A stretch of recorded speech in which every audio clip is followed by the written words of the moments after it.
आप लोगों के सम्मुख सामाजिक, प्रशासनिक, राजनैतिक किसी भी दृष्टिकोण से अगर हम देखें तो एक बहुत ही गंभीर, बहुत ही ज्वलंत विषय के सम्मुख साथ चर्चा के लिए प्रस्तुत हुए हैं। आशा करते हैं कि अंत तक इसे आप सुनेंगे, इस विषय पर आप चिंतन करेंगे। यदि आपका भी कोई विचार हो तो शालीनता के साथ आप कमेंट के माध्यम से हम तक संदेश पहुंचा सकेंगे और आप दूसरों को सुधारें, दूसरों को सिखाएं, न सिखाएं, स्वयं कम से कम इस विषय वस्तु पर एक बार चिंतन अवश्य करेंगे, विचार अवश्य करेंगे।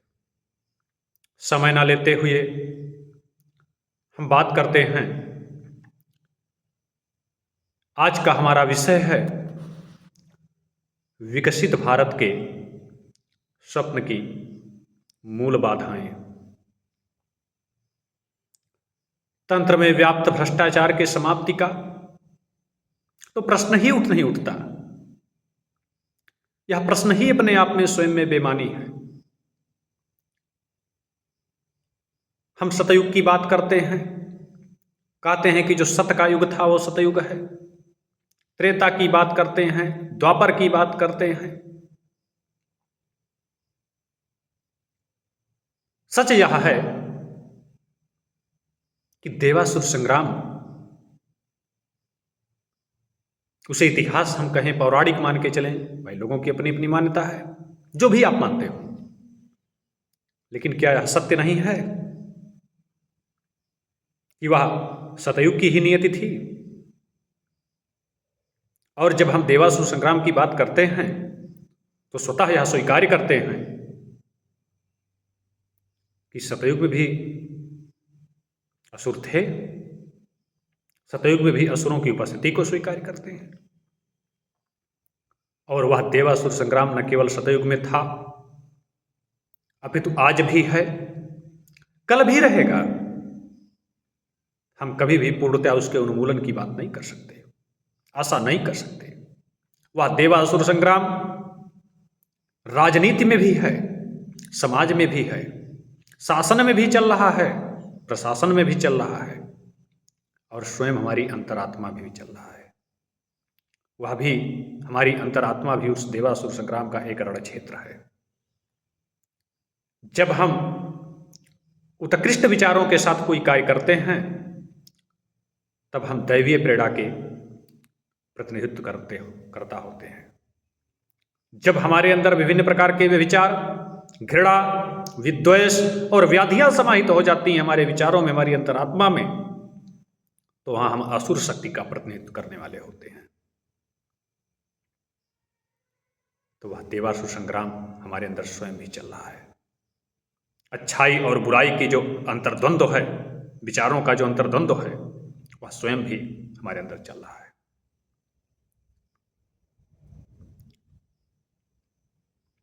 किंतु दुखद यह है, प्रश्न आज भ्रष्टाचार के समाप्ति का नहीं है, या कभी संभव ही नहीं है। प्रश्न आज यह है कि समाप्ति ना हो, ठीक है, किंतु तमाम दांवों से परे आज इस पर नियंत्रण की भी कोई नियति नहीं दिखती। समाप्त ना हो लेकिन नियंत्रित तो हो। आज वह नियंत्रित होने का भी नाम नहीं ले रहा। बेलगाम तंत्र एक बेलगाम हाथी की तरह कार्य कर रहा है, और जन समाज, महावत की भूमिका तो छोड़ दीजिए, हर कार्य से देश की स्थिति बदतर नजर आती है। कुछ ऐसी घटनाएं भी तात्कालिक हैं जो विचलित करती हैं, और उन्हीं घटनाओं ने आज मुझे विवश होकर के इस पर चिंतन के लिए और अपनी चिंताओं को, अपने विचारों को आप लोगों के सम्मुख प्रकट करने के लिए उद्दोलित किया। एक घटना भी हालिया आपने हरियाणा में देखा होगा, आईपीएस वाई पूरन, जिनके द्वारा सुसाइड कर दिया जाता है। आईजी के पद पर वो तैनात थे, जिनको स्वयं एक जोन की सुरक्षा का दायित्व मिला हुआ था। जीवन में क्या हुआ कि वह स्वयं सुसाइड कर लेता है आदमी। उसके बाद एक लंबा चौड़ा नाटक का दौर शुरू होता है, जो हमारे समाज की और राजनीति की, शासन और प्रशासन की एक नियति बन चुकी है। वहां जातीय गोलबंदी होती है, राजनैतिक गोलबंदी देखी जाती है, नौटंकी देखी जाती है। हर कोई अपने अपने हिसाब से उस घटना को भुनाने का में लग जाता है, और बाद में पता चलता है कि सुसाइड का कारण मूलतः करप्शन था, भ्रष्टाचार था। नहीं, आप भी क्यों इतने भोले बन जाते हैं कि जिसे एक क्षेत्र के, एक जोन की सुरक्षा का दायित्व मिला हुआ था, वो खुद असुरक्षित है, और यदि खुद असुरक्षित है तो लाचारी नहीं है तो क्या है। सच्चाई बाद में पता चलती है। एक एएसआई के द्वारा भी आत्महत्या किया जाता है। आत्महत्या में से पहले उसके द्वारा एक वीडियो रिकॉर्ड किया जाता है। रिकॉर्डेड वीडियो में उसको क्राइम ब्रांच को जो है उस ट्रांसफर करता है, सौंपता है, साझा करता है, और उसमें वह आगाह करता है कि किस प्रकार से हरियाणा में, अच्छा वो हरियाणा के बारे में आगाह करते हैं। सच्चाई यह है, पूरे देश के सम्मुख एक चुनौती है, समाज के सम्मुख आज ये चुनौती केवल हरियाणा की चुनौती नहीं है कि किस प्रकार से वहां पर आईपीएस, आईएएस और राजनीतिक साठगांठ का एक गिरोह कार्य कर रहा है, जिसके द्वारा ड्रग्स तस्करी, नारकोटिज्म और विभिन्न प्रकार के अनैतिक कृत्य, समाज विरोधी कृत्य और देश को खोखला करने वाले कृत्य एक सुनिश्चित साठगांठ के तहत, एक सुनिश्चित गिरोह के संरक्षण में संपादित हो रहे हैं। दुखद तब भी लगता है, चिंताएं यहां भी पनपती हैं कि किस प्रकार से उस समय हम देखते हैं कि एससी आयोग है, एसटी आयोग है, अल्पसंख्यक आयोग है, महिला आयोग है। क्या जिस विधि के द्वारा इनकी स्थापना की गई, इनको स्थापित किया गया, इनका उस विधि के प्रति कोई जवाबदेही नहीं है? क्या जिस लोकतांत्रिक व्यवस्था के संरक्षण के लिए इनको स्थापित किया गया, इनकी संरचना की गई, क्या इस लोकतंत्र के प्रति, क्या उन लोकतांत्रिक मूल्यों के प्रति इनकी अपनी कोई जवाबदेही नहीं बनती है? ये सारे जवाबदेहियों से परे हैं, खुदा हैं क्या? और कार्यशैली से इनके तो यही चीजें दिखती हैं, यही प्रकट होता है। प्रश्न उठता है, इनका निर्माण क्यों हुआ? जवाब दिया जाता है वंचितों के न्याय के लिए। फिर यहां जवाब प्रश्न उठता है कि क्या वास्तव में इनके द्वारा अपने किसी भी एक गतिविधि को उठा के देख लीजिए, इन आयोगों के, इन्होंने कभी वंचितों के लिए कोई आवाज उठाया हो? हां, असुरों और अपराधियों के संरक्षण के लिए कवच ये जरूर बने रहे हैं।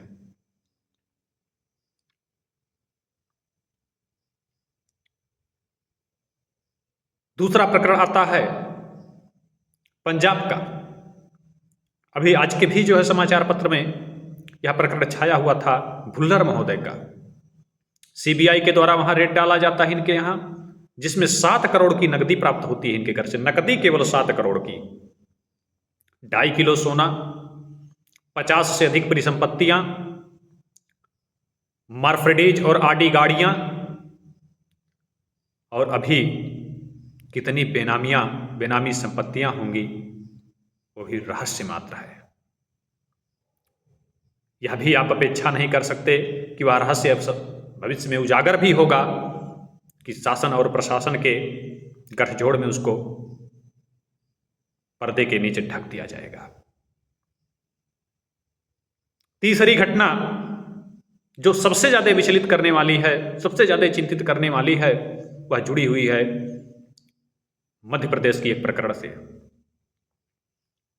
नागार्जुन गौड़ा का नाम आपने सुना होगा, और उनको नहीं सुना होगा तो उनकी जो मिसेज है सृष्टि देशमुख, जो आज यूपीएससी युवाओं की आइकान हैं, छोटी छोटी मैगजीन भी छापी जाती हैं, तो उस पर भी उनके फोटो आपको दिखते मिलेंगे।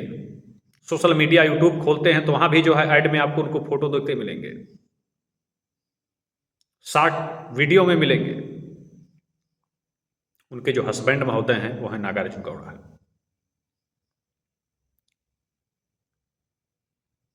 इनके द्वारा एथिक्स पर एक पुस्तक लिखी जाती है जो यूपीएससी के अभ्यर्थियों में बड़ी लोकप्रिय साबित होती है, गौड़ा महोदय के द्वारा। प्रकरण वहां यह होता है मध्य प्रदेश में कि इनसे पूर्व एडीएम न्यायालय के द्वारा वहां पर एक खनन माफिया को के ऊपर 51 करोड़ रुपए का जुर्माना लगाया जाता है। पता नहीं वहां पर नागार्जुन गौड़ा साहब को कौन सी उसके अंदर इतनी उसके प्रति रहमदिली जागती है, उसके प्रति कौन सी इतनी जो है ईमानदारी दिखती है कि उसको 400 कुछ रुपए तक ले आते हैं। जो 51 करोड़ का जुर्माना था वह 4000 कुछ रुपए तक आकर सीमित हो जाता है।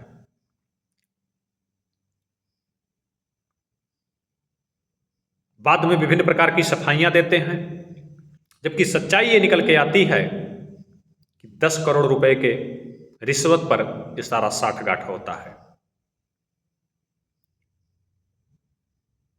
तो कहीं ना कहीं चिंतित करने वाला यह विषय इसलिए है कि जब हमारा युवा जो आज यूपीएससी की तैयारी कर रहे हैं, भविष्य में उन्हीं में से चुन के भी जाएंगे वहां पर। तो जो नागार्जुन गौड़ा को अपना आइकॉन समझ रहे थे, जो उनकी इथिक्स की पुस्तक पढ़ पढ़ के बड़े अपने आप में भाव विभोर हो रहे थे, उनके ऊपर इसका क्या प्रभाव पड़ेगा, शायद इस सबसे बड़ा चिंता का विषय है। वो भी इस चीज को सोचेंगे कि जो आदर्श होते हैं ये किताब के शब्दों तक केवल अच्छे लगते हैं, वास्तविक जीवन से इनका कोई सरोकार नहीं है। और यही विडंबनाएं आज मूल चिंता का विषय बनती जा रही हैं।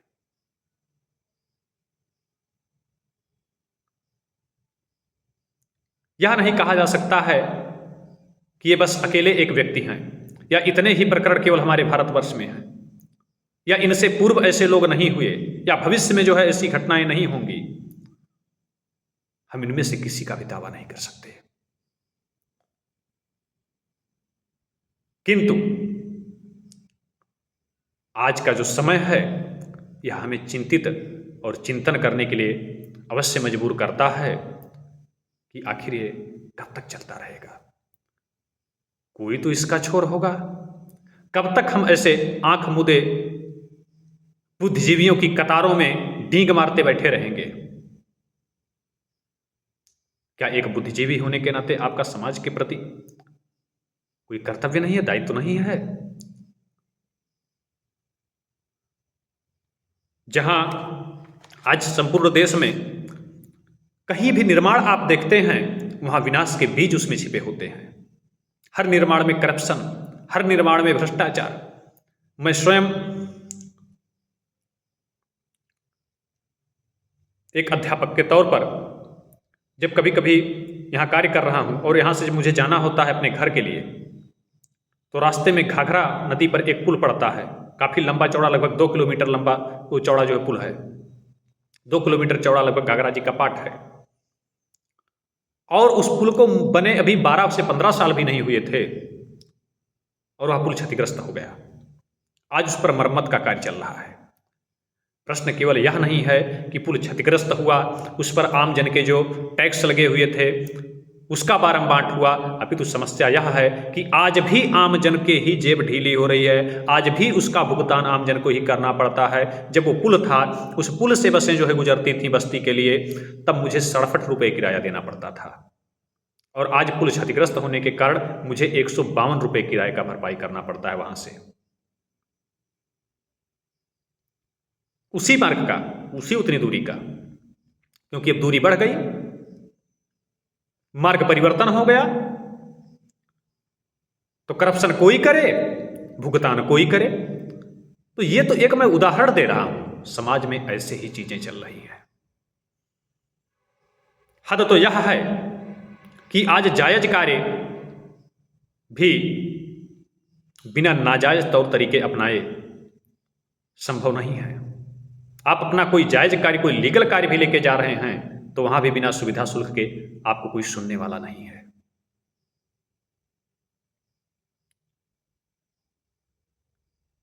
जो नियमों के नियंता हैं, जो विधायिका में बैठ के नियम बनाने के लिए, विधि की रचना के लिए जिन्हें बनाया गया है, आज वही नियमों के नियंता, नियमों के मूल हंता बन बैठे हैं। उन्हीं के द्वारा आज नियम विरुद्ध कार्य करने के लिए प्रशासनिक अफसरों को दबाव में लिया जाता है, उनको प्रभावित किया जाता है, भय के माध्यम से भी, लोभ के माध्यम से भी और अन्य गतिविधियों के माध्यम से भी। जब देश को विकसित बनाने में सहायक तंत्र ही आज मूल बाधाएं पैदा कर रहा है, वह तंत्र ही आज उस विकसित भारत के मार्ग का मूल रोड़ा बन बैठा है, फिर भला हम किस प्रकार की उम्मीद पाल के बैठ सकते हैं? फिर हम भला किस प्रकार से उसकी सिद्धि की कामना कर सकते हैं, कल्पना कर सकते हैं इस लक्ष्य के? कफ सिरप का भी प्रकरण आया, कई मौतें हुई। आज ऐसी कोई वस्तु नहीं है जिसमें आपको मिलावट ना मिले, और हमारे यहाँ कहा गया है कि उसका प्रतिफल है कि आज हमारे यहाँ विचारों में भी मिलावट देखने के लिए मिलता है। हमारे यहाँ कहा गया है, आहार शुद्धो सत्व शुद्धि ध्रुव स्मृति असमृति लब्धे प्रकृति ना भी प्रमोच्छा। जैसा आपका आहार होगा वैसा ही विचार होगा, वैसा ही व्यवहार होगा, और उस चीजें आज समाज में दिखाई दे रही हैं। सरकारें कितनी भी भ्रष्टाचार पर जीरो टॉलरेंस की बातें क्यों ना कर लें, हवाई दावे क्यों ना कर लें, किंतु वस्तुस्थिति से शायद ही आज कोई अवगत नहीं है। हर कोई वस्तुस्थिति से पूर्ण रूपेण अवगत है कि क्या चीजें जमीन पर हैं या जमुनी वस्तुस्थिति है क्या। अगर हम शिक्षा के बारे में बात करें तो शिक्षा किसी भी समाज की मूल नींव होती है। यदि उत्कृष्ट है तो समाज और व्यक्ति के जीवन को संवार दे, किंतु यदि निकृष्ट व्यक्तियों के हाथ में चला जाए, निकृष्ट हाथों में चला जाए और निकृष्ट स्वरूप में चली जाए तो वही शिक्षा फिर जीवन को बर्बाद भी कर देती है, एक देश और समाज को विनाश के भी गर्त में ले जाके खड़ा कर देती है। और मुझे आज यह कहने में कोई अतिशयोक्ति नहीं है कि हम कुछ उसी स्थिति, कुछ उसी प्रक्रिया से गुजर रहे हैं। आज हमारे यहाँ सरकारों के द्वारा कहा जाता है आप बच्चों को डांट नहीं सकते हैं। एक अध्यापक होने के नाते मैं स्वयं उस पीड़ा से गुजर रहा हूं।